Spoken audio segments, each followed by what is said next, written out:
darn good. Looking. As you can see, we've been incredibly busy on the Land Cruiser. We've done a whole ton of stuff.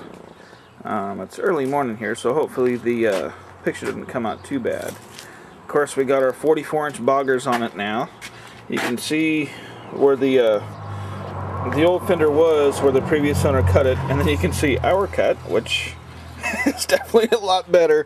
I may go back and try to clean up the previous owner's handiwork. Then we just got the door sitting on here, and surprisingly, it closes just like a door should. Isn't that nice? We got our front tires on also. We, believe it or not, even with this little space right here, the tire turns all the way in. It's unreal. And then there's a little bit of room here. I don't know how much suspension flex we're going to have yet, so I may end up having to take that out and redo it. On our front axle here, yesterday when we were swapping out the axles, we mounted these by ourselves, by the way.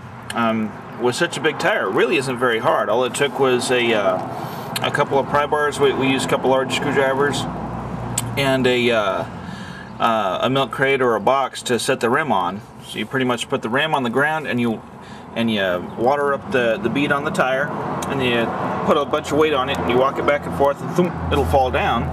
Then you put the rim up on your box, and then you put your screwdriver in. Then you put your other screwdriver in, and you just kind of walk it around, and then finally, thunk, the very last one is the hardest one on these.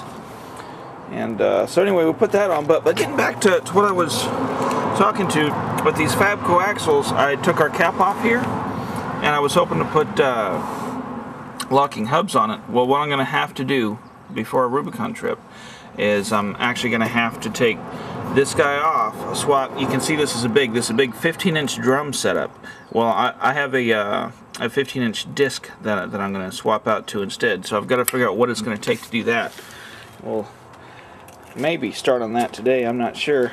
I don't know if we're going to pick this up with the sun, but you can see we've got the grill and stuff setting on also. We'll come around to this side. I can't remember how much I showed everybody last time, but of course we got the steering box and power steering bump, brake booster.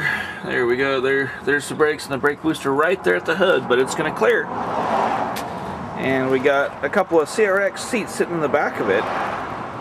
Pretty much I got to do a little bit of repair on these. This is no problem. I'm not a big upholstery guy, but for what we're going to do, I don't need to do a show quality job.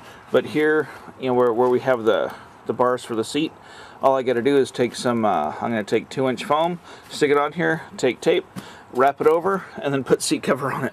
Bada bang! And we have seats for the people on back. And that's what the inside of our door looks like. Snappy, huh? Then more handiwork from our previous owners versus my handiwork. So, oh boy. And I think that's about all the extra that we got for today. Let's get back here. That's what the back of it looks like. We're looking pretty much straight on. The top of the doors there, just above the license plate, is about eye level with me.